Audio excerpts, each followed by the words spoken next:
Nepal communist party माओवादी केन्द्रका अध्यक्ष एवं पूर्व प्रधानमन्त्री पुष्पकमल दाहाल प्रचण्डले माओवादी आफ्नै बलबुतामा आसन्न निर्वाचनमा पहिलो शक्ति बन्ने बताउनु भएको छ। प्रेस सेन्टर गण्डकी प्रदेश समितिले आइतबार पोखरामा आयोजना गरेको पत्रकार सम्मेलनमा उहाँले गठबन्धनको बैशाखी टेकेर नभए आफ्नै शक्ति संगठन र मुद्दाका आधारमा माओवादीले निर्वाचन लड्ने तयारी गरेको उहाँले उल्लेख गर्नुभयो। उहाँले केही दिन अघि एक कार्यक्रममा आफूले राजनैतिक र सैद्धान्तिक रूपमा एमालेसँग गठबन्धन हुन्छ भने पनि तत्कालका लागि भने गठबन्धन सम्भव नभएको उल्लेख गर्नुभयो। अध्यक्ष दाहालले आगामी वैशाख 30 गतेका लागि तोकिएको स्थानीय तहको निर्वाचन निर्धारित मितिमा हुने र निर्वाचनका बारेमा कुनै पनि दुविधा नरहेको बताउनु भयो। सधैँ छ आफ्नै बलमा चुनाव लड्ने कुरालाई प्राथमिकता दिँदै फेरि हामी गठबन्धनसँग हुन सक्ने जति तालमेल पनि गर्ने कुरालाई हामीले प्रश्नसँग भनेका पनि छौँ। त्यो नीति कायम पनि छ।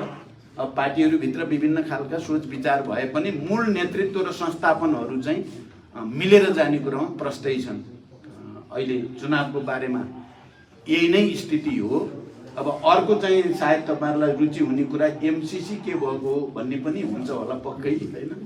अब एमसीसी एउटा विषय चाहिँ निकै गम्भीर बहस विवादको बन्यो नेपालमा र त्यसको सुरुवात पनि भन्ने हो भने हामीले नै जब 2019 तत्कालीन परराष्ट्र मन्त्री प्रदीप गेवाली अमेरिका गएर आएपछि 2-3टा चाहिँ बडो कन्ट्रोभर्सियल विवादास्पद चिजहरू बाहिर आए।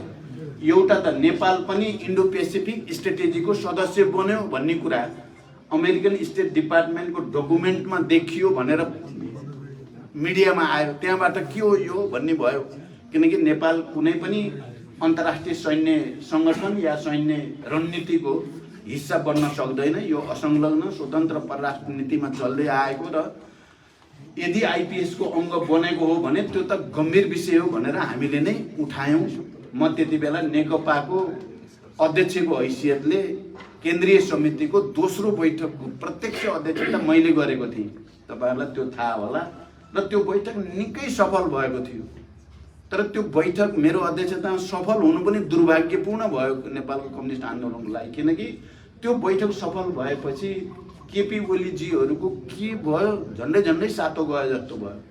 सबै पुरै पार्टी नै प्रचण्ड र माओवादीहरूले लानी भए भन्ने पर्यो उहाँहरूलाई र अनि गुटबन्दी सुरु गर्नुभयो, षड्यन्त्र सुरु गर्नुभयो, विघटन सुरु गर्नुभयो, प्रतिगमनमा जाने। तपाईँहरूले विचार गर्नुभयो होला नि प्रतिनिधि सभा किन विघटन गरे भन्दा उहाँले दिएको जवाब पार्टीभित्र मलाई काम गर्न दिएनन्। त्यसो भएर अब पार्टीभित्र काम गर्न नदिएको कुरा त पार्टीभित्रै पो समाधान गर्नुपर्ने हुन्छ। अनि प्रतिनिधि सभा जो सार्वभौम संस्था हो नेपालको त्यसलाई विघटन गर्न मिल्थ्यो त भन्दा चाहिँ त्यहीँबाट सफल केन्द्रीय समितिको बैठक भयो। एमसीसीको बारेमा गहन अध्ययन गर्नुपर्छ र यथास्थितिमा यसलाई पारित गर्न हुँदैन भनेर चाहिँ फेरि त्यही बैठकबाट निर्णय भयो। कमरेड झलनाथ खनालको नेतृत्वमा कार्यदलको प्रस्ताव मैले नै राखेँ र त्यो कार्यदलले चाहिँ यथास्थितिमा होइन चाहिँ आवश्यक परिमार्जन र संशोधन गरेर यसलाई पारित गर्न सकिन्छ भन्ने सुझाव दियो र बहस धेरै अगाडि बढ्यो। अहिले अब यही कारणले फेरि एकचोटि देश ठुलो राजनीतिक दुर्घटनामा पर्ने हो कि भने जस्तो स्थिति बनेको पनि तपाईँहरूले पनि अनुभूत गर्नुभएकै होला। स्थानीय तहको निर्वाचनलाई लक्षित गरेर माओवादीले प्रदेश स्तरमा कार्यकर्ता प्रशिक्षण कार्यक्रम अघि बढाएको बताउँदै उहाँले निर्वाचनको तयारीमा जुट्न कार्यकर्तालाई निर्देशन समेत दिनुभयो।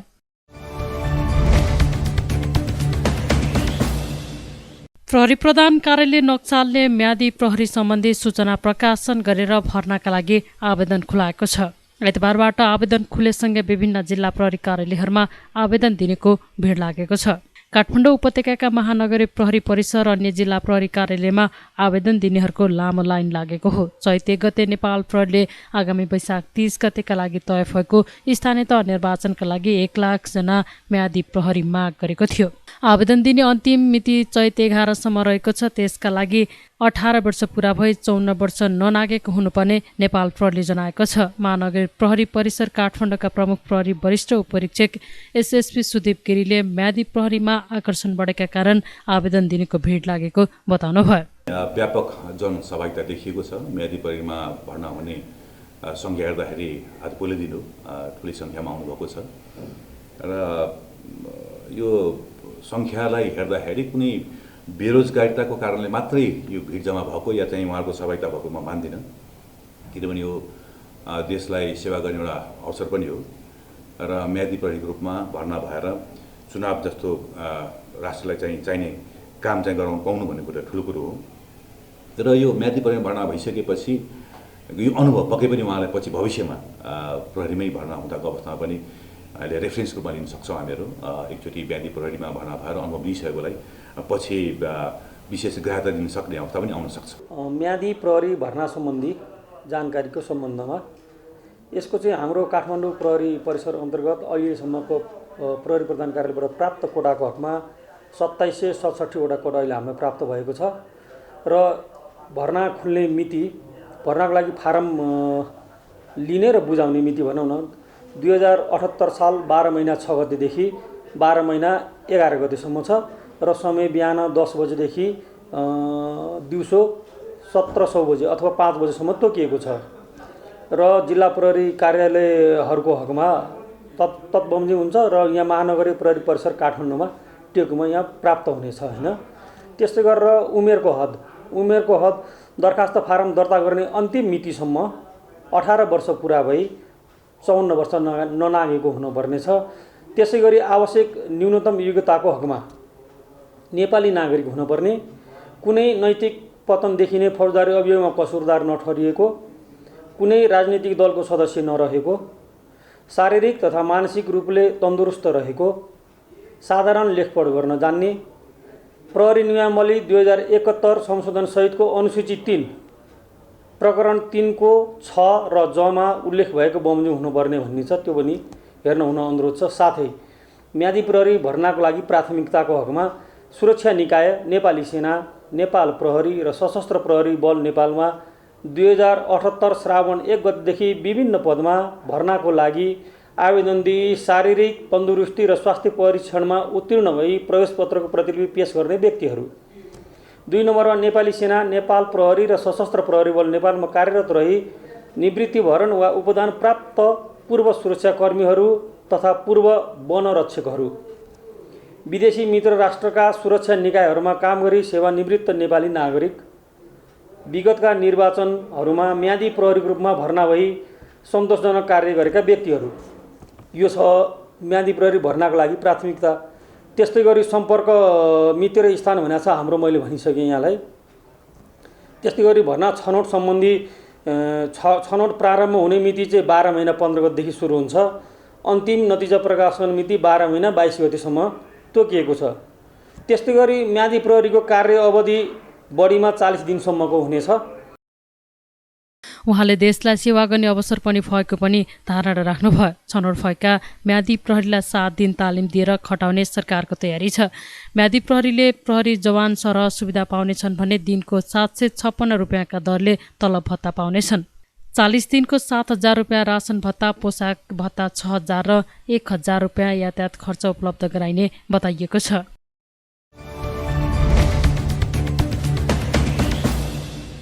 नेपाल इन्जिनियर्स एसोसिएसनका नवनिर्वाचित अध्यक्ष डाक्टर हरिबहादुर दर्लामीले इन्जिनियरहरूको पेशागत क्षमतासँगै संस्थागत विकासका लागि प्रतिबद्ध रहेको बताउनु भएको छ। आइतबार काठमाडौँमा सेन्टर फर डेमोक्रेटिक इन्जिनियर्स नेपालले आयोजना गरेको बधाई कार्यक्रममा दर्लामीले पेशागत मर्यादाको अभिवृद्धिका साथै इन्जिनियरहरूको हकहितका लागि प्रतिबद्ध रहेको बताउनु भएको हो। उहाँले इन्जिनियरहरूका लागि आफ्नो कार्यकालमा इन्जिनियर प्रशिक्षण प्रतिष्ठान स्थापना गर्ने पनि बताउनुभयो। प्रदेशमा पनि विभिन्न तालिम, सेमिनार र गोष्ठी गर्नका लागि प्रादेशिक समितिलाई सक्रिय बनाउने उहाँको भनाइ छ। नेपाल इन्जिनियर्स एसोसिएसन इन्जिनियरहरूको हक हितको संरक्षण र पेशागत मर्यादाको अभिवृद्धिको लागि 2019 सालमा गठन भएको हो। नेपाल इन्जिनियर एसोसिएसनको हकहितको लडाइँको दौरानमा धेरै उपलब्धिहरू हासिल भइसकेका छन् र पछिल्लो समयमा देश प्रादेशिक संरचनामा जाँदै गर्दा र विकासले फड्को मार्दै गर्दा धेरै इन्जिनियरहरू आफ्नो कार्यक्षेत्रमा काम गर्दै गर्दा कैयौँ अधिकारका कुराहरू आइरहेका छन् र कैयौँ पेसागत मर्यादाको अभिवृद्धिका कुराहरू आइरहेका छन्, कैयौँ टेक्निकल इन्हान्समेन्टका कुरा आइरहेका छन्। हामीहरू आगामी 2 वर्षमा हाम्रो कार्यकालमा इन्जिनियरहरूको हक हितको लागि एउटा इन्जिनियरिङ स्टाफ कलेजको स्थापनाको लागि जुन हाम्रा अग्रजहरूले लामो समयदेखि आवाज उठाइराख्नु भएको छ, त्यसको पूर्णता दिन इमान्दार प्रयास गर्नेछौँ। त्यस्तै गरेर हाम्रा इन्जिनियर साथीहरूको 7औं तहबाट पछिल्लो समयमा प्रादेशिक संरचनामा जाने गर्दा र विभिन्न हाम्रा संस्था सरकारी निकायमा 6औं तहमा लिने जुन पछिल्लो समयमा विज्ञापनहरू प्रकाशन गरेको छ, सम्पूर्ण इन्जिनियर साथीहरू 7औं तहबाट आफ्नो कार्य सुरुवात गर्ने कामको लागि हामीहरू इमान्दार प्रयास गर्नेछौँ। र अहिले धेरै हाम्रा साथीहरू प्रदेशमा कार्यरत हुनुहुन्छ। प्रदेशका साथीहरूको हक हितको लागि प्रदेश तहमा विभिन्न तालिम, सेमिनार, गोष्ठीहरू सञ्चालन गर्नको लागि प्रादेशिक समितिहरूलाई हामीले भाइब्रेन्ट बनाउनेछौँ। कैयौँ इन्फ्रास्ट्रक्चरहरू बन्ने क्रममा छन्, पूर्णता दिनेछौँ। प्रदेशमा अफिस र स्टाफहरू राखेर हामीहरूले प्रदेशका साथीहरूको लागि काम गर्नेछौँ। त्यस्तै गरेर सरकारी निकाय, विभिन्न सरकारी संस्थानहरू, सरकारी अफिसहरूमा, प्राविधिक अफिसहरूमा इन्जिनियर नै प्रमुख बन्ने जुन हाम्रा सिनियरहरूले उठाएको माग छ, कैयौँ पुरा भइसकेका छन् र कैयौँ पुरा हुने क्रममा छन्। त्यसको लागि पनि हामीहरू इमान्दार प्रयास गर्नेछौँ। त्यस्तै गरेर सबैतिर जेलिएको मिनिमम स्यालेरीका कुराहरू, त्यसको लागि हामीहरू इमान्दार प्रयास गर्नेछौँ। त्यस्तै गरेर क्वालिटी इन्जिनियरको लागि स्टाफ इन्जिनियरिङ कलेज जस्तै क्वालिटी प्रोडक्टको मोनिटरिङ गर्ने मेकानिजम अहिले परिमार्जन रहेको इन्जिनियरिङ काउन्सिलको ऐन, त्यसलाई हामीले पूर्णता दिएर अब लाइसेन्स इक्जामबाट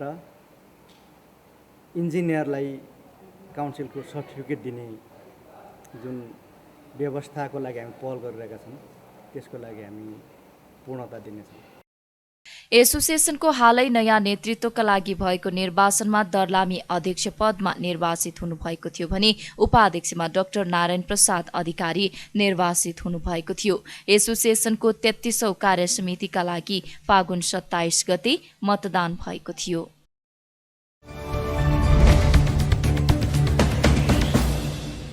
कांग्रेसको भातृ संगठन नेवी संघले तदर्थ समिति गठन गर्न माग गर्दै कांग्रेसको केन्द्रीय कार्यालय सानेपामा प्रदर्शन गरेका छन्। सबै उमेर समूहका विद्यार्थीको प्रतिनिधित्व हुने गरी विधान बमोजिम तदर्थ समिति गठन गर्नुपर्ने माग गर्दै उनीहरूले प्रदर्शन गरेका हुन्। उनीहरूले नेवी संघको विधान पूर्ण रूपमा कार्यान्वयन गर्नुपर्ने, आसन्न 3वटै तहको निर्वाचनमा युवा विद्यार्थी परिचालन गर्ने वातावरण तयार गर्नुपर्ने, अद्यावधिक सोभियो निर्वाचन र नेवी संघको महाधिवेशनको ग्यारेन्टी गर्नुपर्ने माग पनि राखेका छन्। नेवी संघका नेता अनिल खनालले नेवी संघलाई थप अन्यलमा राख्न नहुने भन्दै पार्टीको ध्यानकर्षण गराइएको जानकारी दिनुभयो। प्रदर्शनपछि उनीहरूले आफ्ना मागका बारेमा पार्टी कार्यालयमा ज्ञापन पत्र समेत बुझाएका छन्।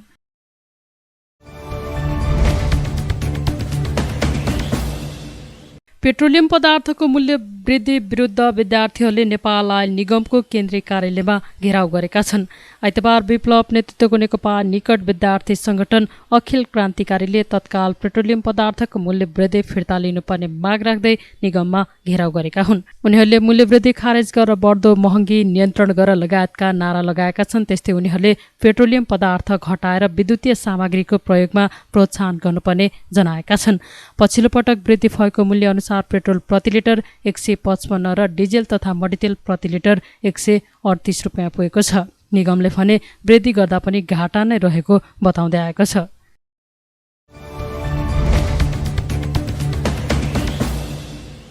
नेपालमा थप 37 जनामा कोरोना संक्रमण पुष्टि भएको छ।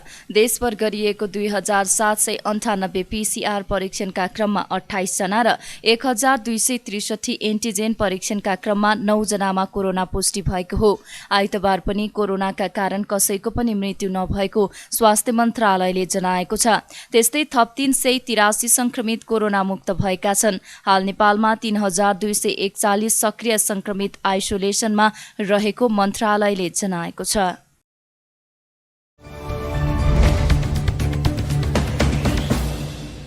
राष्ट्रिय प्रजातन्त्र पार्टी नेपालका अध्यक्ष कमल थापाले आगामी संसदीय चुनावबाट पार्टीलाई राष्ट्रिय पार्टी बनाउने दावी गर्नुभएको छ। आइतबार काठमाडौँमा आयोजित पार्टी प्रवेश कार्यक्रममा अध्यक्ष नेपालले अहिले पार्टी कमजोर देखिए पनि आगामी दिनमा बलियो हुने र संसदीय चुनावबाट पार्टीलाई राष्ट्रिय पार्टी बनाउने दावी गर्नुभएको हो। उहाँले संघीय चुनावपछि राप्रपाले कांग्रेस एमालेलाई चुनौती दिने गरी अघि बढ्ने बताउनुभयो। अहिले सामाजिक सञ्जालमा आफूलाई गाली गर्नेहरूको भीड लागेको भन्दै आगामी दिनमा उनीहरू राप्रपा नेपालमा नै आउने उहाँले बताउनुभयो।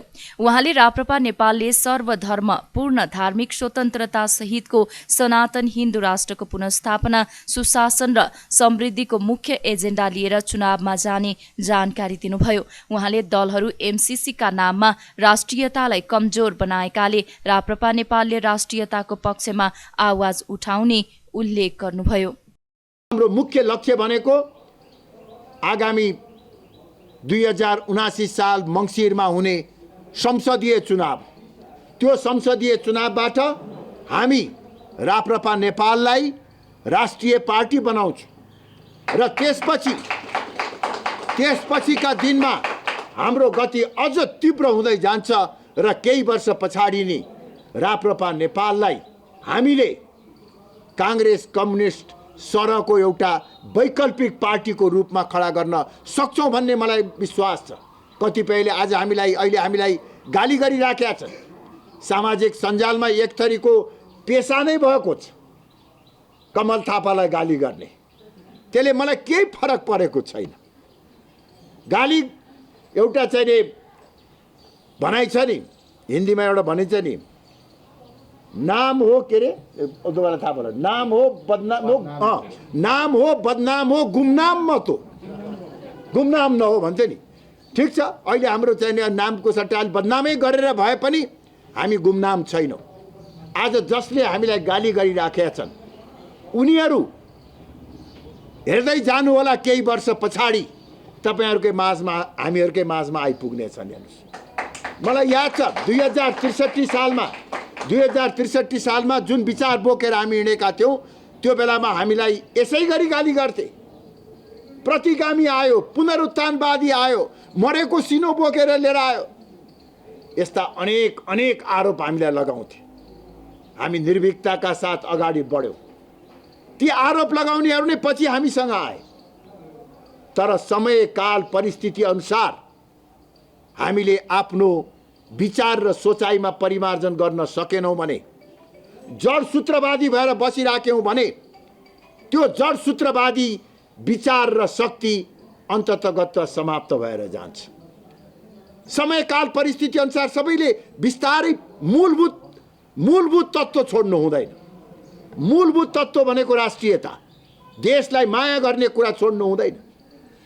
मूलभूत तत्त्व भनेको जनताको सर्वोच्चता अथवा लोकतन्त्र, यो कुनै हालतमा पनि छोड्नु हुँदैन। मूलभूत तत्त्व भनेको जनताको आर्थिक समृद्धि, त्यो कुरा छोड्नु हुँदैन। यसको धरातलमा रहेर हामीले कहिलेकाहीँ आवश्यकता पर्दा कुन बाटोबाट जाँदाखेरि ठिक हुन्छ, बाटोमा आवश्यक पर्यो भने परिवर्तन गर्न सकिन्छ। राष्ट्रवादी पार्टी हेर्नुहोस्, नेपालमा मैले अब अरू कुनै पार्टीहरूलाई दोष त दिन चाहन्न, तर विगत 70 वर्षको इतिहास हेर्ने हो भने राष्ट्रियताको अग्नि परीक्षामा प्राय सबै राजनीतिक दलहरू असफल भएका छन्। पार्टी र व्यक्तिको निहित स्वार्थ परिपूर्तिका निमित्त, खास गरी पछिल्लो कालखण्डमा 62-63 पछि राष्ट्रियता कमजोर भएर गएको छ। प्रमुख राजनैतिक दलहरूकै अकर्मण्यताको कारणले गर्दाखेरि नेपाल विदेशी शक्तिहरूको रणनीतिक चलखेल केन्द्र बन्न सक्ने खतरा देखिएको छ। केही समय अगाडि एमसीसी का सम्बन्धमा देखिएको विवाद तपाईहरुले देख्नुभयो। कुन देशबाट अनुदान लिने नलिने त्यो नेपाली जनताले निर्णय गर्ने कुरा हो। नेपालका राजनैतिक दलहरूले संसदले निर्णय गर्ने कुरा हो। तर गएको एमसीसी को सन्दर्भमा दुई महाशक्ति अमेरिका र चीनका आधिकारिक प्रतिनिधिहरूले जुन किसिमको पक्ष विपक्षमा मत जाहेर गरे, अभिव्यक्ति दिए, त्यसले वास्तवमा नेपाललाई बिस्तारै आफ्नो प्रभाव क्षेत्र बनाउनको निमित्त विदेशी शक्तिहरू लागि परेका छन् भन्ने देखिन्छ। र यो स्थिति सिर्जना हुनुमा मुख्य रूपले प्रमुख राजनैतिक दलहरू नै जिम्मेवार छन्। प्रमुख राजनैतिक दलहरूको अकर्मण्यताका कारणले गर्दाखेरि आज विदेशी र बाह्य शक्तिहरूको मनोबल बढेर गएको छ। हाम्रा प्रमुख दलहरू सत्तामा पुग्नका निमित्त र सत्तामा पुगेर टिक्नका निमित्त विदेशीको सहयोग र आशीर्वाद चाहिन्छ भन्ने आत्मसमर्पणवादी मानसिकताले ग्रस्त भएका छन्। यो अवस्थामा नेपालको राष्ट्रियताको संरक्षणको निमित्त, नेपालको सिमानाको रक्षा गर्दै अखण्ड नेपाललाई बलियो बनाउनका निमित्त देशले हरेक निर्णय गर्दा राष्ट्रियताको कसीमा राखेर निर्णय गर्नुपर्छ भन्ने मान्यतालाई बोक्दै राष्ट्रियताको प्रहरीदारको रूपमा राप्रपा नेपाल रहनु पर्दछ। र म नयाँ आज प्रवेश गर्नुभएका साथीहरूलाई यो राष्ट्रियताको विषयमा सशक्त ढङ्गबाट आफ्नो ठाउँबाट निरन्तर रूपमा आवाज उठाउनको निमित्त म आग्रह गर्न चाहन्छु। कार्यक्रममा विभिन्न दलका कार्यकर्तालाई अध्यक्ष थापाले राप्रपा नेपालमा प्रवेश गराउनु भएको थियो।